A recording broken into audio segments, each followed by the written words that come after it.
حضرت عمر بن عاص رضی اللہ تعالیٰ عنہ نے مصر خود فتح کیا تھا، خود فاتح تھے. حضرت عمر نے انہیں گورنر مصر بنا دیا. ان کا بیٹا ایک عام آدمی کے بیٹے کو کہنے لگا چلو اپنا اپنا گھوڑا دوڑاتے ہیں، بھلا کون جیتتا ہے. گھوڑے دوڑے، عام آدمی کا بیٹا جیت گیا. گورنر صاحب کے بیٹے نے درہ اٹھایا اور درہ اٹھا کر کے اس جیتنے والے غریب آدمی کی کمر پہ درے مارے. اس کو جب درے لگے تو بیٹے نے گھر آ کے باپ کو اپنی لہو لوہان کمر دکھائی. باپ کے دل میں بڑی قدر ہوتی ہے اولاد کی. درجے تو لوگ ماں کے بیان کرتے رہتے ہیں، لیکن جتنا باپ پیار کرتا ہے اس کا بھی تقاضا کوئی کر نہیں سکتا. والد نے جب دیکھا نا لہو لوہان ہے گردن، تو والد چیخے، روئے، اور پھر پتہ نہیں اگلے 1.5 منٹ میں اس بچے کے والد کو کیا ہوا. اس نے آنسو پونچھے اور بیٹے کو کہنے لگا میرے گھوڑے کے پیچھے بیٹھ. کہا کدھر جانا ہے؟ فرمانے لگے یہ ظلم کا دور نہیں، یہ عمر کا دور ہے. ہاں ایسی بات ہے کوئی جو مرضی کر جائے؟ بیٹھ میرے گھوڑے پہ. آدھی رات کے وقت پہنچے مدینے اور باہر جا کے وہ آدمی پکارنے لگے، کہنے لگے عمر باہر آؤ، نکلو خوابگاہ سے. جب غریبوں پہ ظلم ہو تو پھر حکمرانوں کو سونے کی اجازت نہیں ہوا کرتی. باہر آؤ. فاروق اعظم آدھی رات کو اٹھ کے آئے. کیا ہوا؟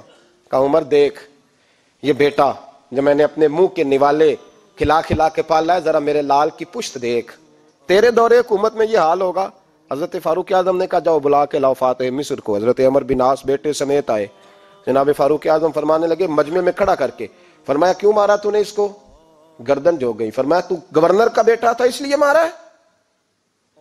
اس غریب آدمی کے بچے کو کہا درے پکڑ اور گورنر کے بیٹے کو اس کے سامنے مار، اور اتنے مار کے اسے سمجھ آئے. جب اس کو درے لگ رہے تھے تو لوگ دیکھ رہے تھے. تھوڑی دیر گزری تو حضرت سیدنا عمر فاروق رضی اللہ تعالیٰ عنہ نے فرمایا گورنر مصر کو بھی سزا دو، اس کے کپڑے اتروا کے اسے ٹاٹ کا لباس پہناؤ. لوگ کہنے لگے حضور گورنر صاحب کی کیا غلطی؟ سنو اور یاد رکھنا.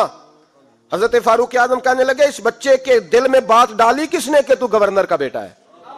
کس نے بات ڈالی کہ تو چودھری کا بیٹا اور باقی کمی ہوتے ہیں؟ کس نے سکھایا اسے؟ وہ طاقتیں بھی ہم کچھ لیں گے جو سکھاتی ہیں کہ فلانا بڑا ہے فلانا چھوٹا ہے. فرمایا نا، جب کوئی رسول اللہ کا کلمہ پڑھ لیتے ہیں وہ برابر ہو جایا کرتے ہیں. اس کو کس نے سکھایا؟ کس نے سکھایا اس کو؟ گورنر کو بھی. اور پھر حضرت عمر نے تاریخی جملہ کہا حضرت عمر بن عاص کی طرف دیکھ کے، فرمایا جب اللہ نے ان لوگوں کو آزاد پیدا کیا تم نے کیوں غلام بنا لیا ہے؟ جب رب نے آزاد پیدا کیا تم نے کیوں غلام بنایا ہے؟ عزیزو یاد رکھو جب انصاف کا بول بالا ہوتا ہے پھر کوئی آدمی ڈرتا ہے. یہاں انصاف نہیں ملتا. اور میں آپ خود ایک بات یاد آ گئی. حضرت عمر کا زمانہ تھا تو غسان کے بادشاہ نے کلمہ پڑھ لیا. جو لوگ غریب کہلاتے ہیں نا وہ ذرا میری بات پہ زیادہ توجہ کریں. غریبوں کو سنانے لگا ہوں، غریب ذرا توجہ کریں. غسان کے بادشاہ نے اسلام قبول کر لیا اور اسلام قبول کرتے ہی وہ آئے حج کرنے. حج کے بعد فارغ ہوئے تو ایک نفلی طواف کر رہا تھا غسان کا بادشاہ شاہ غسان. آج تو خانہ کعبہ میں بھی وی آئی پی پروٹوکول ملتا ہے، آج تو مسجد نبی میں بھی وی آئی پی پروٹوکول ہوتا ہے. یہاں آ کے بھی، یہاں بھی، اور دیکھتے صحیح تو کھڑا کہاں ہے. یہاں بھی پولیس والوں نے بازو پکڑے. سوچو تو صحیح، یہ حال کر دیا تم نے مذہب کا. طواف کعبہ ہو رہا ہے اور غسان کے بادشاہ نے جبہ پہنا ہوا ہے باریک اور لمبا. وہ طواف کعبہ کر رہا تھا تو ایک غریب آدمی کا پیر اس کے جبے پہ آ گیا. جب پیر آیا تو اس نے پلٹ کے غریب کے منہ پہ تھپڑ مارا. جب تھپڑ مارا تو اس غریب نے سیدنا فاروق اعظم کی عدالت میں مقدمہ کر دیا.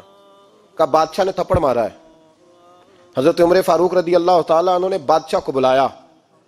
فرمایا تو نے اس غریب کو مارا ہے؟ کہا جناب اس نے پیر رکھا تھا. تو فرمایا پیر رکھا تھا تو کیا ہو گیا؟ تو نے کیوں لمبا جبہ پہنا تھا؟ تجھے سمٹ کے چلنا چاہیے تھا. کہا میرے لیے حکم کیا ہے؟ حضرت عمر کہنے لگے یہاں اسے رات میں راضی کر لے، ورنہ صبح اسی جگہ اسی کونے میں خانہ کعبہ کے سائے میں وہ غریب تیرے منہ پہ تھپڑ مارے گا اور تجھے تھپڑ کھانا پڑے گا. غریبوں سنو سنو، ساری رات وہ غسان کا بادشاہ غریب کی منت کرتا رہا تو راضی ہو جا. غریبوں تم سے شکوہ ہے، تم 2-4 لاکھ پہ راضی ہو جاتے ہو. غریبوں تم سے شکوہ ہے، تم انصاف ہونے نہیں دیتے. غریبوں تم تھوڑی تھوڑی بات پہ مطمئن ہو جاتے ہو. تھوڑی تھوڑی بات، جتنے غریب تن ہیں لباسوں سے دور دور اتنی ہی چادریں میں مزاروں سے چھین لوں، اور جتنے غریب گھر ہیں اجالوں سے دور دور اتنی ہی روشنی میں ستاروں سے چھین لوں، اتنی تو ہمتیں ہو میری کم سے کم بلند کہ شاہوں کے تاج فقط اشاروں سے چھین لوں۔ تمہاری زیادتی ہے، تم نے ظلم پروان چڑھایا ہے۔ جب تم چودھری کے کہنے پر، ایم این اے کے کہنے پہ راضی ہو جاتے ہو، تم انصاف ہونے نہیں دیتے، ڈٹنا سیکھو، کھڑے ہونا سیکھو۔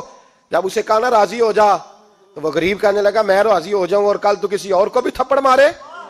فرمایا جتنی تیرے پاس دولت ہے لا کے قدموں میں رکھ۔ ہم دولتوں کی پرواہ اس لیے نہیں کرتے کہ ہم نے محمد عربی کا چہرہ دیکھا ہوا ہے، اب میری نگاہوں میں جچتا نہیں کوئی، اس لیے کہ جیسے میرے محبوب ہیں ویسا نہیں۔ تم اثر لینا چھوڑ دو، تم اثر بڑا لیتے ہو، ہاں تمہارے اوپر چیزیں اثر انداز ہوتی ہیں، اس لیے انصاف نہیں ہوتا۔ ڈٹنا سیکھو، کھڑے ہونا سیکھو۔ جو بھائی ڈٹ جاتا ہے نا وہ بڑے کمال کر جایا کرتا ہے۔ ساری رات مناتا رہا۔ حضرت عمر سے کہنے لگا وہ نہیں مانتا، تو جناب عمر کہنے لگا پھر تیاری کر لے، ہم بادشاہ نہیں دیکھیں گے، دولت نہیں دیکھیں گے، ہم رسول اللہ کا دین دیکھیں گے، ہم نبی پاک کا نظام دیکھیں گے۔ وہ بادشاہ رات کو دوڑ گیا، بھاگ گیا، جا کے عیسائی ہو گیا۔ لوگوں نے کہا اتنا قیمتی آدمی عمر نے ضائع کر دیا۔ فرمایا چپ کرو، میں نے کوئی چیز ضائع نہیں کی، میں نے تو اپنے رسول کا دین بچا لیا ہے، کوئی شے ضائع نہیں ہوئی۔ عدل جب تک میں پھر کہوں گا، اس عدل کے نقصان میں ہر آدمی برابر کا شریک ہے۔ ہم عدل ہونے نہیں دیتے، ہم عدل قائم نہیں کرتے، ہمارا تقاضا ہی نہیں کہ عدل ہو، ہم اپنے آپ کو عدل کے لیے پیش ہی نہیں کرتے، مزاج ہی نہیں۔ حضرت علی المرتضیٰ ایک جری انسان تھے، اور وہ علی تھے جن پر انسانیت رشک کرتی ہے، اور مولا علی وہ ہستی تھے کہ میرے مصطفیٰ کریم صلی اللہ تعالی علیہ وسلم نے فرمایا اس کے دیدار کو تو فرشتے بھی آیا کرتے ہیں، نا بڑا آدمی۔ اور پھر امیر المومنین خلیفۃ المسلمین حضرت علی، خود مولا علی نے حضرت قاضی شریح کو قاضی بنایا، چیف جسٹس بنایا، اپنے ہاتھوں سے تعیناتی کی۔ حضرت مولا علی رضی اللہ تعالیٰ عنہ کی زرہ گم ہو گئی، کافی دیر گزر گئی تو ایک یہودی کے پاس وہ زرہ آپ کو نظر آئی۔ حضرت علی نے ڈائریکٹ اس سے چھین نہیں لیا، حالانکہ امیر المومنین تھے۔ ہمارے ہاں ڈنڈا بھی بڑا چلتا ہے نا، جو طاقتور ہوتا ہے وہ تو تھانے جاتا ہی نہیں، اس کو ضرورت نہیں، اس نے تو بندے رکھے ہوئے ہیں، اس کو تو پتہ ہے کام کیسے لینا ہے۔ لیکن حضرت علی نے آئینی رستہ اختیار کیا، قانونی رستہ۔ قاضی صاحب کی عدالت میں مقدمہ کیا کہ فلاں یہودی کے پاس میری زرہ ہے اور وہ چوری ہو گئی تھی، گر گئی تھی، گم گئی تھی، مجھے دلائی جائے۔ قاضی صاحب نے بلا لیا یہودی کو، امیر المومنین بھی کٹہرے میں۔ قاضی صاحب کہنے لگے اس سے کہ زرہ تیری ہے؟ اس نے کہا جی میرے پاس ہے تو میری ہے۔ قاضی صاحب کہنے لگے حضرت علی سے گواہ آپ کو دینے پڑیں گے کیونکہ مقدمہ آپ نے کیا ہے، اگرچہ وہ امیر المومنین ہے۔ توجہ ہے بھائیوں کی، سمجھ آ رہی ہے باتوں کی؟ گواہ امیر المومنین آپ نے دینے ہیں کیونکہ مقدمہ آپ نے دائر کیا۔ تو حضرت علی کہنے لگے میرا بیٹا حسن گواہی دے گا کہ میری ہے، اور میرا غلام کمبر گواہی دے گا۔ قاضی صاحب کہنے لگے حضور ان کی گواہی درست تو ہے پر میں نہیں تسلیم کرتا، اس لیے کہ بیٹے تو باپ کے حق میں بولا ہی کرتے ہیں، نوکر تو آقاؤں کے حق میں بولتے ہی ہیں، جائیں کوئی غیر جانبدار بندہ لے کے آئے جو گواہی دے۔ تو حضرت علی خاموش ہو گئے، کہنے لگے ابھی میرے پاس ایسا کوئی گواہ نہیں۔ قاضی صاحب کہنے لگے چلیں پھر آپ یہودی کو راضی کریں، آپ نے کیوں بلا وجہ گھسیٹا عدالت میں، راضی کریں، انصاف کا تقاضا ہے۔ تو حضرت علی قریب گئے، کہنے لگے بھیا ناراض نہ ہونا، زرہ تو میری ہے، ناراض نہ ہونا، میں نے غلط مقدمہ نہیں کیا، وہ علیحدہ بات ہے کہ میرے پاس گواہ نہیں تو میں کوئی بے انصافی نہیں کر سکتا، تو میرے ساتھ چل تجھے کھجوروں کا حلوہ کھلاتا ہوں تاکہ تو راضی ہو جائے۔ وہ یہودی کہنے لگا میں نے قاضی صاحب کا انصاف دیکھا اور جناب علی کا انصاف کے لیے کھڑا ہونے دیکھا تو میں مولا علی کے قدموں میں بیٹھ گیا۔ میں نے کہا علی جب تیری یہ شان ہے تو محمد عربی کا کیا مقام ہوگا؟ میں نے کلمہ پڑھنا شروع کر دیا۔ دیکھیں نا تقاضا پورا کیا ہے حضرت علی نے۔ تو وہ کہنے لگا علی تیرے انصاف کے رنگ نے نا، جملہ یاد رکھنا، کہنے لگا یہودی علی تیرے انصاف کے اس رنگ نے میرے دل سے کفر کی میل دور کر دی، تیرے عدل نے میرا کفر توڑ دیا، کفر۔ لیکن شرط دیکھیں نا، غریب آدمی ابو ایوب انصاری، ماڑے بندے، اب تو پیر اور مولوی بھی گنجائش نہیں نہ دیتا کسی کو بولنے کی، تو سیاست دان تو اللہ ہی کی پناہ، وہ تو پتہ نہیں کس طرح سوتے ہیں رات کو، اللہ ہی جانتا ہے، پتہ نہیں کس طرح اپنے آپ کو مطمئن کر کے وہ زندگیاں گزار رہے ہیں، خدا ہی بہتر جانتا ہے۔ حضرت عمر فاروق جیسا دلیر اور جرری آدمی جمعہ پڑھانے مسجد میں داخل ہوئے تو جناب ابو ایوب انصاری دروازے پہ کھڑے ہو گئے، کہنے لگے عمر تیرے نوکر نہیں، ٹائم پہ آیا کر، بڑی دیر سے کھڑے ہیں۔ کیوں دیر سے آیا ہے؟ بڑے جلالی تھے نا حضرت عمر، لیکن وہ جلالی اس وقت تھے جب کوئی ظلم کرتا تھا، اور ذات کے لیے جلالی نہیں تھے۔ کہا وقت پہ آیا کر، کوئی ملازم نہیں تیرے، تو سیدنا فاروق اعظم منبر پہ چڑھے اور فرمانے لگے اللہ ابو ایوب انصاری کا بھلا کرے، جب تک اس طرح کے لوگ موجود ہیں کوئی بادشاہ بگڑے گا نہیں، اللہ اس کا بھلا کرے، اس نے میری توجہ صحیح۔ اور پھر عمر رو پڑے، رو کے فرمانے لگے مسلمانوں معاف کر دو، غلطی کوئی نہیں، میرے پاس کرتا ایک ہی ہے، اور عبداللہ کی ماں نے وہ دھو کے خشک ہونے کو ڈال دیا تھا، غریب ہوں، کرتا دوسرا کوئی نہیں، تو وہ ذرا نا خشک ہونے میں آ کے دیکھ لو ابھی بھی گیلا ہے، مجھے معاف کر دو، میری غلطی نہیں ہے۔ صحابہ درد کے ساتھ رونے لگے اور کہنے لگے اللہ اس طرح کے حکمران ہمیشہ عطا کرتا رہے۔ میرے بھائی تو انصاف کا رنگ تو دے، ان تقاضوں کو سمجھنا۔ یہاں کسی کی جرت ہے بول سکے، طاقت ہے کسی کی، لیکن انہوں نے اپنے آپ کو پیش کیا، سامنے پیش کیا اپنے آپ لوگوں کے سامنے۔ دو مال غنیمت کی چادریں بانٹ رہی ہیں، سب کو ایک ایک ملی ہے۔ فاروق اعظم جمعہ پڑھانے آئے تو اسی چادر کا کرتا، اسی کی تامت، لوگ کھڑے ہو گئے، عمر بتا تو نے دو کیوں لی؟ یہ انصاف ہے؟ یہ عدل ہے؟ کیوں لی دو؟ تو حضرت عمر کہنے لگے میرا بیٹا جواب دے گا۔ عبداللہ بن عمر بولے، کہنے لگے ابا جی کے کپڑے بڑے پرانے ہو گئے تھے، میں نے اپنے حصے کی بھی اپنے ابا جی کو دے دی ہے۔ دیکھیں نا یہ انصاف میرے نبی پاک نے کیا ہے، صحابہ نے سیکھا ہے۔ میں اور آپ تیار نہیں، ہم تیار نہیں انصاف کے لیے، ہمارا مزاج نہیں انصاف کا، ہمیں خود بہت سارا آگے پیش ہو کے رنگ دکھانا پڑے گا، اس کے لیے ہماری تیاری نہیں، اس لیے ہم حکمرانوں کو گالی دے کے چپ کر جاتے ہیں، اس لیے ہم وکیلوں کے کہتے ہیں بکتے بڑا ہیں، جج بکتے، یہ باتیں کر کے ہم خاموش ہیں، ہم پیش نہیں کر پا رہے، ابھی تک ہم اپنے آپ کو کھڑا نہیں کر پا رہے کہ ہم سے مطالبہ کرو انصاف کا، کھڑا نہیں۔ حضرت سیدنا علی المرتضیٰ شیر خدا رضی اللہ تعالیٰ عنہ فرماتے ہیں بدر کے لیے جب جا رہے تھے تو سواری ایک تھی، سوار تین تھے، ایک سواری اور سوار تین۔ فرماتے ہیں نبی پاک صلی اللہ علیہ وسلم نے فرمایا تین کٹھے نہ بیٹھنا، دو بیٹھیں، سواریوں کو تکلیف ہوتی ہے، قربان جاؤں کیسا رسول دیا ہے جو جانوروں کے حقوق کا بھی خیال فرماتے ہیں صلی اللہ علیہ وسلم۔ فرمایا دو بیٹھیں۔ حضرت علی کہتے ہیں پہلے میں اور نبی پاک صلی اللہ علیہ وسلم بیٹھے، اور تیسرے ہمارے ساتھ ابو درداء رضی اللہ تعالیٰ عنہ۔ فرماتے ہیں جا رہے تھے بدر کے لیے، پہلے میں اور حضور بیٹھے، پھر نبی پاک اور ابو درداء بیٹھے۔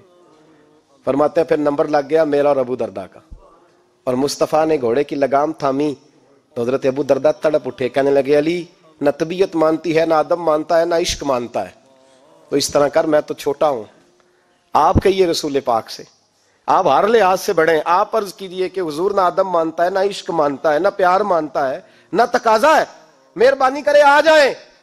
حضرت علی ہاتھ باندھ کے عرض کرنے لگے محبوبہ ٹھیک ہے باری آپ کی پیدل چلنے کی ہے، پر مہربانی کریں، ادب پیار اور محبت مجبور کر رہی ہے۔ تو حضور نے فرمایا علی چپ کر، میں عدل نہیں کروں گا تو لوگ عدل سیکھیں گے کیسے؟ اگر میں عدل نہیں کروں گا تو قوم سیکھے گی کیسے؟ مجھے عدل کرنے دے، انصاف کرنے دے، فرمایا چلنے دے مجھے پیدل، کچھ نہیں ہوتا۔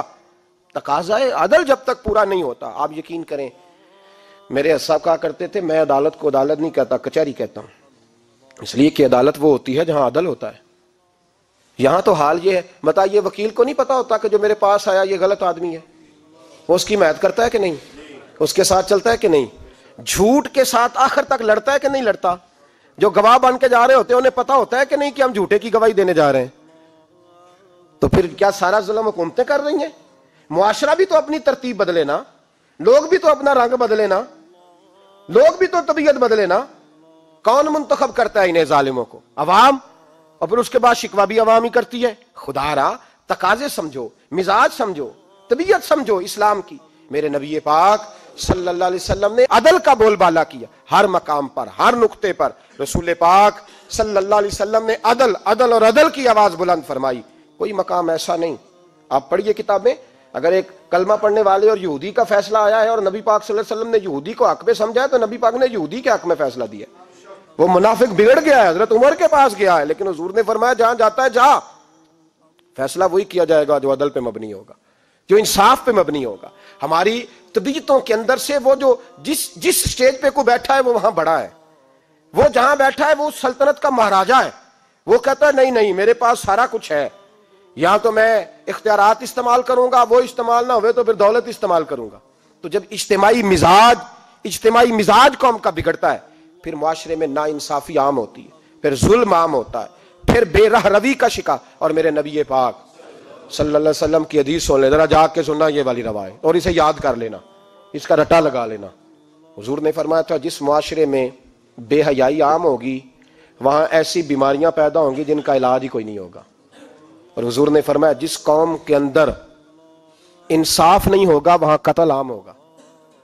انصاف نہیں، جب تک مجرم کو سزا نہیں ملتی، جب تک مجرم کو سزا نہیں ملتی اتنی دیر تک لوگوں کے لیے وہ نشان عبرت نہیں بنتا، اتنی دیر تک لوگ باز نہیں آتے. یاد رکھیں جب انصاف ہوگا، عدل ہوگا، اور عدل کرنے والے جب عدل کریں گے اور انصاف کا دامن تھامیں گے. پہلی بات تو یہ ہے کہ ہم اپنے آپ سے ورا کریں بہت ساری چیزوں کو. ہم دیکھتے ہیں حکومت نے چھوٹی چھوٹی کمیٹیاں بنا دی ہیں مصالحتی کمیٹیوں کے لیے، بین المذاہب کمیٹیاں، بڑا کچھ بن گیا ہے، لیکن لوگ گروہ بندی کا شکار ہیں، گروہی تعصبات ہیں. دیکھتے ہیں کہ ہمارا ووٹ کس طرف ہے، ہمارا مزاج کس طرف ہے، اس رنگ میں ملت کا اجتماعی نقصان ہو جائے، شرازہ بکھر جائے. اور میں شروع میں کہہ چکا ہوں، امام حسن فرمایا کرتے تھے اگر غریب پر ظلم نہ روکا جائے گا تو وہ ظلم امیر کے دروازے تک دی جائے گا. ایک وقت آئے گا کہ امیروں کے ساتھ بھی زیادتیاں ہونے لگیں، اس لیے کہ جب ظلم ہوتا ہے تو اس کی آگ بھی پورے معاشرے کو لپیٹ میں لیتی ہے، اور جب انصاف ہوتا ہے تو اس کی برکتیں بھی سارے معاشرے کو فائدہ دیتی ہیں. عدل انصاف ضروری امر ہے. حضرت عمر فاروق رضی اللہ تعالیٰ عنہ جناب زید بن ثابت رضی اللہ تعالیٰ عنہ کو خود قاضی بنایا تھا. حضرت زید بن ثابت کو قاضی خود بنایا، خود تعینات کیا. حضرت ابی بن کعب رضی اللہ تعالیٰ عنہ نے نا حضرت عمر پر مقدمہ کر دیا حضرت زید بن ثابت کی حکومت میں، خود حضرت عمر پر. جناب عمر جب پہنچے نا وہاں سب لوگ بیٹھے رہے. ایک شخص کہنے لگا تم اپنے امیر کے لیے کھڑے نہیں ہوئے، تو حضرت زید بن ثابت کہنے لگے چپ کر جا، ان پر مقدمہ ہے، وہ حساب دینے آئے ہیں، امیر المومنین بن کے نہیں آئے. سامنے کھڑا کیا تو گفتگو کے دوران کوئی ایسا موقع آیا کہ حضرت عمر کو قسم دینی پڑی. تو حضرت زید بن ثابت حضرت ابی بن کعب سے کہنے لگے یار لحاظ کر، وہ فاروق اعظم ہے، امیر المومنین ہے ہمارے، اور تو ان سے قسم کا مطالبہ کر رہا ہے. حضرت سیدنا فاروق اعظم کی طرفداری میں بات کی نا تو حضرت سیدنا عمر فرمانے لگے زید اس مقدمے کا فیصلہ کر لو اور اس کے بعد میں تمہیں معزول کر دوں گا، تم تو اہلیت ہی نہیں رکھتے. حضور کیا ہوا؟ فرمایا تم نے میری طرفداری کیوں کی، تم نے مجھے امیر المومنین کیوں کہا، تم نے کیوں میرے حق میں بات کی؟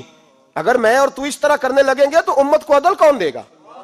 اگر میرا اور تیرا یہ رنگ ہو جائے گا، کیوں تو نے مجھے امیر المومنین کہا؟ اس وقت میں اپنی صفائی دینے آیا ہوں، عمر بن خطاب سے زیادہ میرا کوئی تعارف نہیں ہونا چاہیے، کیوں تم نے یہ لفظ کہے؟ اور فرمایا اگر مجھ پر قسم آئے گی اور جو میرے اوپر لاگو ہوگا مجھے وہ کام کرنے کا تمہیں حکم کرنا چاہیے تھا. یہاں تو حال ہی کوئی نہیں، مزاج ہی کوئی نہیں. ہماری قوم بڑی سمجھدار ہے، حکمران بھی بڑے سمجھدار ہیں. ممتاز حسین قادری رحمۃ اللہ علیہ کو پھانسی ہوئی تو لوگ کہنے لگے مولوی شدائی ہو گئے. فیصلہ تھا عدالت کا تو ماننا چاہیے تھا. ایک فیصلہ ایک پیپلز پارٹی کے سابقہ صدر کے بارے میں بھی عدالت نے دیا تھا، اور پھر آپ کی پارلیمنٹ نے اس فیصلے کو کنڈم کیا، مذمت کی، اور اٹھ کے کہا گیا کہ ہم مذمت کرتے ہیں، فیصلہ غلط تھا.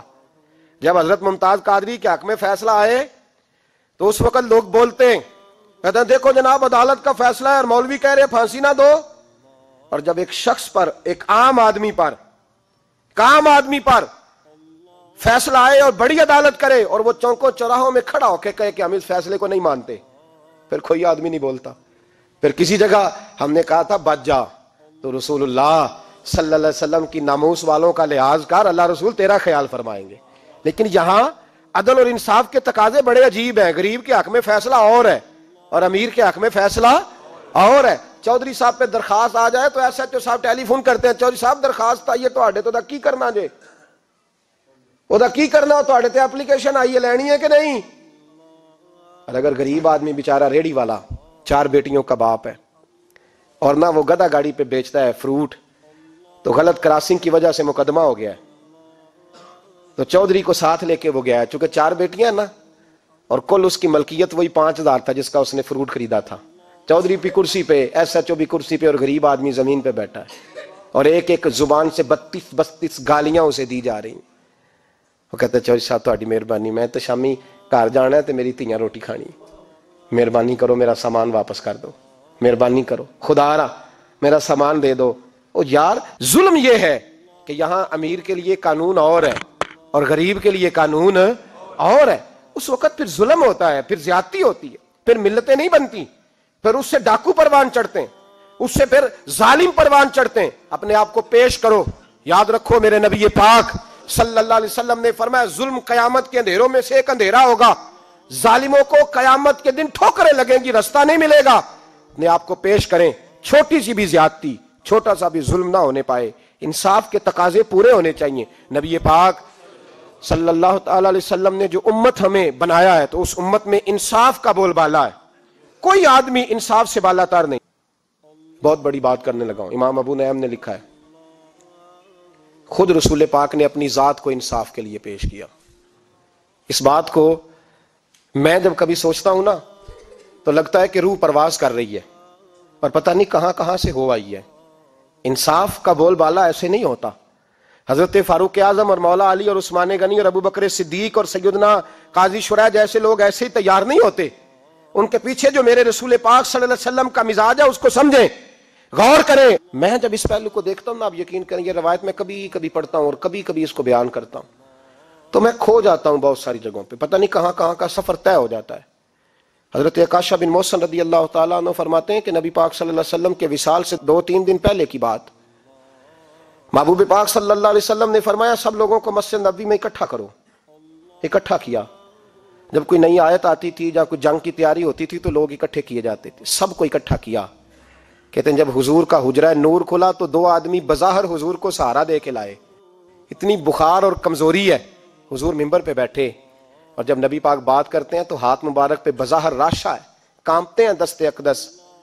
محبوب نے مجمع پہ نظر ڈالی, فرمایا تمہیں کسی نئے حکم کے لیے نہیں بلایا, بس اللہ نے اپنے ایک بندے کو اجازت دی, چاہے تو دنیا میں رہے اور چاہے تو اس کی بارگاہ میں حاضر ہو جائے. اس بندے نے پردے کا فیصلہ کیا ہے. میں نے تمہارے بیچ وقت گزارا ہے, تمہارے ساتھ رہا ہوں. حضور فرمانے لگے میری زبان سے, میرے قول سے, میرے فعل سے غلاموں کسی کو تکلیف پہنچی ہو تو بدلہ لے سکتا ہے. یہ نہیں فرمایا معاف کر دو, اٹھو اور بدلہ لو. حقیقی جمہوریت تھی نا. حضرت عکاشہ بن محصن پیچھے سے کھڑے ہو گئے, بوڑھے آدمی, کہنے لگے حضور ایک جنگ میں صفیں سیدھی کراتے کراتے میری ننگی پشت پہ درہ مارا تھا آپ نے, بدلہ لینا ہے. عجیب ہی منظر بن گیا مسجد نبی کا. آنسو بہنے لگے, لوگ تڑپنے لگے. محبوب نے فرمایا بلال جاؤ, فاطمہ کے گھر میں درہ پڑا ہے, لے آؤ. حضرت بلال کہتے ہیں سیدہ کے دروازے پہ دستک دی. اماں جی نے کہا کون؟ اماں جی میں غلام بلال ہوں, وہ درہ چاہیے تھا. تو سیدہ کہنے لگی نہ تو جنگ ہے نہ جہاد ہے, حضور نے درہ کیا کرنا ہے, طبیعت مبارک تو علیل ہے. بلال ماجرا کیا ہے؟ حضرت بلال رو پڑے, کہنے لگے ایک صحابی بدلہ لینا چاہتے ہیں. حضرت فاطمہ نے امام حسن اور حسین کو باہر نکالا, درہ دیا. کہنے لگی بلال عکاشہ سے کہنا میرے بیٹوں کے وجود پہ 100 درے مارے. انہوں نے فاطمہ کا دودھ پیا, سی کوئی نہیں کریں گے, لیکن حضور تک کوئی نہ جائے, اور میں نے ویسے بھی حضور پر قربان کرنے کے لیے پیدا کیے. سیدنا بلال حبشی رضی اللہ تعالیٰ عنہ فرماتے ہیں میں روتا ہوا درہ لیا, شہزادے لیے, اور میں جب حاضر خدمت ہوا نا حضور کے دروازے پہ داخل ہوا, محبوب پاک صلی اللہ علیہ وسلم نے امام حسن اور حسین کو دیکھا تو حضور رو پڑے, فرمانے لگے انہیں بٹھا دو, مجھے پتا ہے فاطمہ نے کیا کہہ کے بھیجا, بٹھاؤ. شہزادے بیٹھ گئے.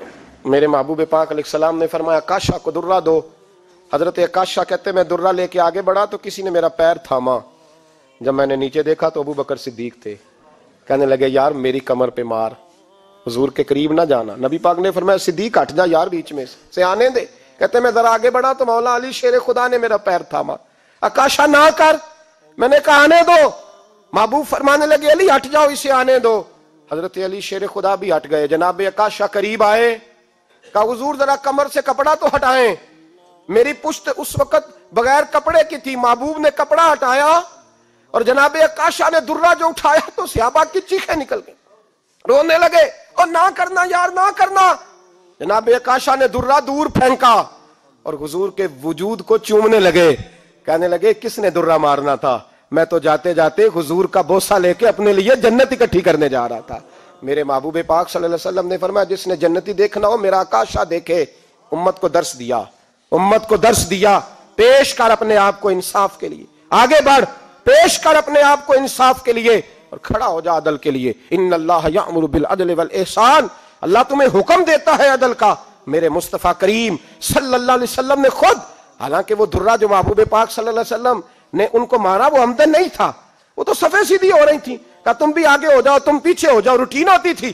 بھائی میرے محبوب صلی اللہ علیہ وسلم یہ پیغام دے کے گئے ہیں امت کو، عدل کا دامن تھام، انصاف سے زندگی گزار، انصاف کے ساتھ وقت گزار۔ اور اگر تو انصاف نہیں کر، محمود غزنوی بیٹھے ہیں، ایک بندہ تڑپتا اور روتا ہوا آ گیا، روتا ہوا، کہا کیا ہوا؟ کہنے لگا حضور میں غریب ہوں۔ اور ایک بات اس طرح بھی ملتی ہے کہ عورت تھی اور بی بی آ کے کہنے لگی حضور میں غریب نہیں ہوں، 3-4 بیٹیوں کی ماں ہوں، خامد فوت ہو گیا، شاہی خاندان کا ایک نوجوان میرے گھر آتا ہے اور میری بیٹیوں کے ساتھ ظلم کرتا ہے، مہربانی ہو جائے۔ محمود غزنوی کہنے لگے تو جا، سپاہیوں سے کہنے لگے بی بی دوبارہ آئے تو میں سویا ہوا بھی ہو تو مجھے اٹھا لینا۔ کہا جیسے ہی وہ تمہارے گھر میں آئے مجھے بتانا۔ بی بی کہتی ہے تیسرے دن میں دوبارہ گئی، دروازے شاہی پہ دستک دی تو محمود فوراً نکلے، لباس پہنا جنگ کا، نیزہ، تلوار، تیر، کمان، گھوڑے پہ بیٹھے میرے ساتھ چلے، اور کہتے ہیں جب اندر داخل ہوئے تو وہ نوجوان گھر کے اندر تھا۔ محمود غزنوی نے اندر جاتے ہی کہا جلدی سے چراغ بند کرو، دیا گل کر دیا، چراغ بند کر دیا، اور محمود نے 2 وار کی اور نوجوان کی گردن اڑا دی۔ جب قتل ہو گیا تو محمود نے کہا پانی لاؤ، اور بی بی کہتی ہے میں پانی لائی، 1 پیالہ، 2 پیالے، 3 پیالے، 5 پیالے پی گئے محمود پانی کے، پیتے ہی جا رہے۔ میں نے کہا بادشاہ کیا ہوا؟ تو محمود رونے لگا، کہنے لگا تجھے انصاف مل گیا نا؟ کہا مل گیا۔ تو محمود کہنے لگے یہ میری سگی بہن کا بیٹا تھا اور میری بیوہ بہن کا اکیلا بیٹا تھا۔ جب تو میرے گھر آئی کہ شاہی خاندان کا نوجوان آتا ہے تو میں نے تحقیق کی تو مجھے پتا چلا کہ وہ تو میرا اپنا بھانجا ہے۔ میں نے قسم کھائی تھی کہ جب تک تجھے انصاف نہیں ملے گا میں پانی نہیں پیوں گا، پانی نہیں پیوں گا۔ پانی اس لیے مانگا ہے کہ پیاس سے مر رہا ہوں، اور دیا اس لیے بند کیا ہے کہ بہنیں بڑی پیاری ہوتی ہیں نا، اور پھر بہن بیوہ ہو اور بیٹا اس کا یتیم ہو اور اکیلا ہو پھر رنگ اور ہوتا ہے نا، اس لیے چراغ گل کر کے میں نے اسے قتل کیا ہے کہ اگر مارنے لگوں تو کہیں بہن کا چہرہ نہ میری آنکھوں کے سامنے آئے، کہیں بھانجے کا تصور دیکھ کر میں اسے چھوڑ نہ دوں۔ ان اللہ یأمر بالعدل والاحسان، جب تک عدل اور انصاف ہوتا رہتا ہے، معاشرہ سکون سے بھرا رہتا ہے۔ یاد رکھو جس معاشرے میں عدل نہیں ہوتا، جس معاشرے میں انصاف نہیں ہوتا، جس معاشرے کے اندر لوگ اپنے آپ کو بالا تر سمجھنے لگتے ہیں، جس معاشرے کے اندر ہمارا تو یہ حال ہے کہ باہر سے آ کر ہمارا دشمن حملہ کر کے لوٹ جاتا ہے، ہمیں پتہ ہی نہیں چلتا، بس ٹھیک ہے مار گئے چھٹی ہو گئی۔ جس معاشرے کی بے حسی کا یہ عالم ہو کہ درجنوں لوگ قتل ہوں، اور میں دکھ سے یہ باتیں کرتا ہوں، دکھ سے۔ ایک دن نا اخبار پہ 4 قتلوں کی خبر بھی لگی ہوئی تھی اور ایک سیاستدان کی ممکنہ شادی کی خبر بھی لگی ہوئی تھی۔ کلیجہ پھٹتا ہے بات کرتے۔ وہ خبر اتنی چھوٹی سی تھی کہ آج ضلع لاہور میں 4 لوگ قتل ہو گئے، وہ خبر اتنی چھوٹی تھی، اور ایک سیاستدان نئی مداری کرنے لگا ہے، اس کی خبر بڑی تھی۔ اور قوم وہ ٹھیک ہے، پڑھنے والا بھی ایسا ہی ہے، میری طرح کے لوگ، انہوں نے وہ کہا وہ قتل تو روز ہوتے رہتے ہیں، یہ عام سے لوگ ہیں، غریب لوگ، یہ گاجر مولی ہیں، کوئی ورج نہیں، کٹ گئے تو یہ شادی کی خبر بڑی ہے، اس پہ تبصرہ ہونا چاہیے۔ اسی وقت پھٹے آباد ہو جاتے ہیں، چونک آباد ہو جاتے ہیں، بحث شروع ہو جائے، وہ 4 آدمی قتل ہو گئے، ٹھیک ہے معاذ اللہ، مسئلہ ہی کوئی نہیں۔ اتنی بے حسی، اس قدر زیادہ سفاکیت، اور قومی میڈیا مداری گروں کی خبریں بڑی دیتا ہے، اور جو بیچارے قتل ہو گئے سر راہ، جن کی رپٹ بھی پتہ نہیں کب درج ہوگی، اور جن کے بارے میں پہلی کاروائی کا آغاز بھی پتہ نہیں کب ہوگا، ان کی خبریں چھوٹی ہیں۔ ہم تو اس طرح ہیں جیسے کوئی مداری لگائے گا تو ساری قوم وہاں اکٹھی ہو جائے گی، یہ سنجیدہ قوموں کا وتیرہ نہیں۔ او بھائی، ہم پاکستانی، پنجابی، یہ سارا کچھ بعد میں ہے، سب سے پہلے ہم رسول اللہ کے غلام ہیں۔ ہمارے مزاج کے اندر وہ سارا کچھ ہونا چاہیے جو ہمارے نبی نے ہمیں عطا فرمایا ہے، ہمیں ان ساری چیزوں کو سیکھنا چاہیے جو رسول پاک نے ہمیں عطا فرمائی ہیں۔ اپنے مزاج کو تبدیل کریں، انصاف کا آغاز کریں، اور اگر کبھی غلطی ہو جائے تو ڈٹ کے کہیں ہو گئی، اپنے آپ کو پیش کریں۔ حضرت علی شیر خدا رضی اللہ تعالیٰ عنہ فرمایا کرتے تھے جسے دنیا میں سزا ملے گی اللہ دوبارہ قیامت میں نہیں دے گا، اس لیے کہ میرا رب بڑا کریم ہے۔ آپ فرمایا کرتے تھے وہ بڑے قیمتی لوگ ہیں جو دنیا میں سزا لیتے ہیں لیکن آخرت کی سزا سے بچ جایا کرتے ہیں۔ یہاں اگر اپنے آپ کو پیش کر لیا جائے، یہاں اگر انسان اپنے آپ کا محاسبہ کر لے، اس جگہ عدل قائم کر لے، صبح قیامت اس کے لیے آسانی ہو جائے۔ غریب سے لے کر امیر تک جو جس جگہ بیٹھا ہے، جس منصب پہ بیٹھا ہے، اسے تقاضا عدل قائم کرنا چاہیے۔